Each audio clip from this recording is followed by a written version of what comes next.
thought I'd talk a little bit about the founders of the country and the times in which they lived. And it's hard to do justice to this very broad topic in the space of a few minutes. But and I'm certainly not an expert or historian on such matters. But I thought I'd just share a few points that are worth pondering. The first has to do with the religious makeup of the country at the time of the founders.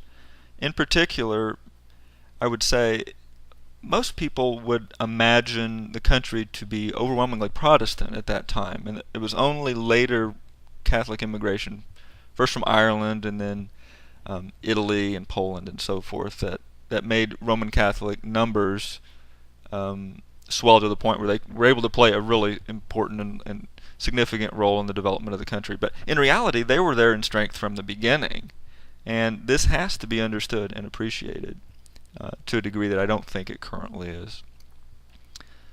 The second point I'd make is that while English was obviously the language, the country was being governed from London, obviously. It wasn't this monolingual entity that many of us imagine it to be. Certainly people had come from different parts of Europe and brought their languages with them, but at the time of the founders, there were reasons for, say, speaking French that went beyond trying to read Voltaire in the original. The linguistic diversity was very, very, very substantial at the beginning of the country, and we need to appreciate that better. Third point I'd make is that at the time of the founders, the country certainly was heavily centered in the eastern part of the continent over here. It was really an Atlantic thing.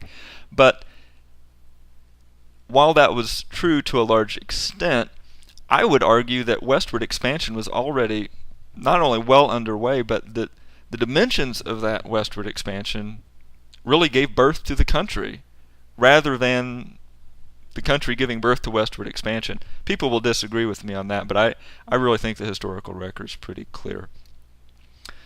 Another point that I would make about the founding of the country is that at the time of the founding, many people assume that race must have played a significant role in the discussions, and these sorts of issues, which are still with us, of course, often enter into discussions about the founders. But even if you look at what was going on right at that time,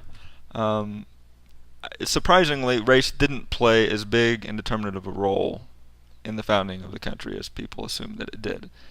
And it's not to downplay the significance of race in general, but I don't think it really informed how things began all that much.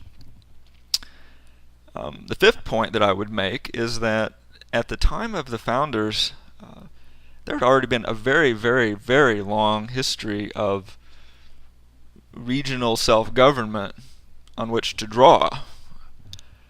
But while I think that much is acknowledged widely, how the national government actually got itself together and constituted itself,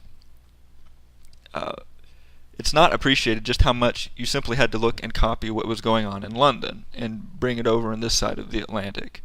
They didn't have to reinvent the wheel, in other words. And if you look at the way things played out, they didn't reinvent the wheel. And this brings me to my final point.